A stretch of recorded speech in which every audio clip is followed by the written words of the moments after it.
талархал гэдэг бол ер нь хүний амьдралд өөрт нь байж байгаа хамгийн чухал зүйлсүүдийн нэг байхгүй юу?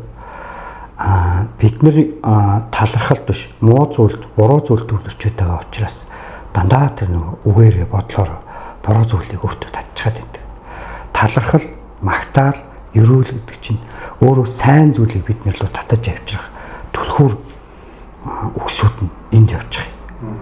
Жишээлбэл одоо би аавдаа гомдоод яваад байлаа гэж бодъё л доо. Гэтэл аавдаа гомдохын оронд ааваасаа би миний төлөө юу хийсэн? Сайн зүйл нь юу байсан? Би юуг нь сайн гэж олж харах байсан? Мөн энэ зүйлүүдийг олж харж чадсан байсан бол аавыгаа магтах, аавраа одоо магтуулах, өөрөө авах гэж хүсэж байгаа тэр сайхан зүйлүүдээ ааваасаа авчих боломжтой байсан байхгүй.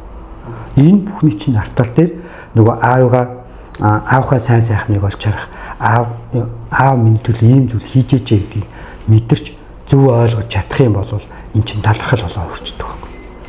Гэтэл эсрэгээр бид нэр аавдаа гомдоод яваад байсан юм шүү дээ. Би нэг жишээ ярьж өгье. Өчигдөр нэг коуч уулзалтыгээс суучсан чинь нэг бүсгүй төхрөө уучлж байгаа байхгүй.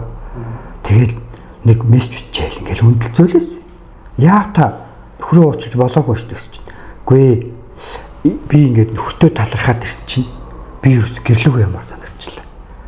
Нөхрөө ерөөсөө үзэж чадахгүй ингээл уурлаад дандаа архиудаг ингээд надад таксан тавьсан гэл уурлаад чинь нөхрийнхөө нөгөө сайн сайхан талыг болоод харчингууд тэр хүн чинь нөхөртөө тэрийг очиж хэлэх гэж хайрлах гэж өөрийнхөө учрыг нөхөртөөгөө ойлголцох гэж энэ бүхний төлөө тэр хүн чинь яарч байгаа байхгүй. Би энийг буруу хийжсэн учраас л нөхөртөө талархаж чадаагүй учраас энэ хүнээс дандаа авах юм шиг бодож сэтгэжсэн учраас л нөгөө талархал гэдэг зүйл чинь байхгүй болсон. Миний хажууд сууж байхад яасан гэхээр тэр хүн талархал хийжсэн.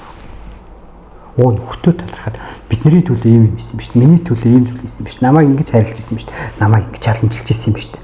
Гэдэг тэр зүйлийг зөв утгаар нь сайн талаас нь олоод харахаараа нөгөө хүний маань амьдрал улам сайхан болж дэвжид дэвшилж эхэлдэг. Жишээлбэл талархлаар, ерөөлөөр, магтаалаар бид амьдралаа бас 100% өөрчилж болох маш өндөр боломжууд байдаг.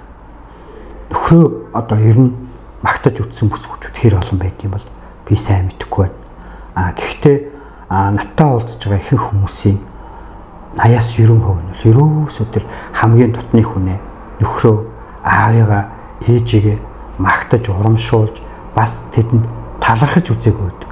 Яагаад гэвэл зөвхөн тэднээс авах ёстой юм шиг л сэтгэж байдаг. Гэтэл авах гэж байгаа зүйлийнхээ оронд бид нэр өгөх хэрэгтэй байдаг. Юу өгөх гээд байгаа? Тэр өгөх гээд байгаа зүйл чинь нэг өөр хэлбэл одоо бидний хамгийн сайн чадах юм байхгүй юу? Магтаж болжээ, урамшуулж болжээ, талархаж болжээ, ерөөж болжээ. Энэ бүхнийг зөв хийж чадах юм бол таны амьдрал тэр хэмжээгээрээ өөдөө өсөх дэшээ гарах тэр бүх боломжууд бүрднэ гэсэн үг. Та манай талархлын хүч сургалтанд сурахыг хүсвэл 8 гэж хүчээрээ.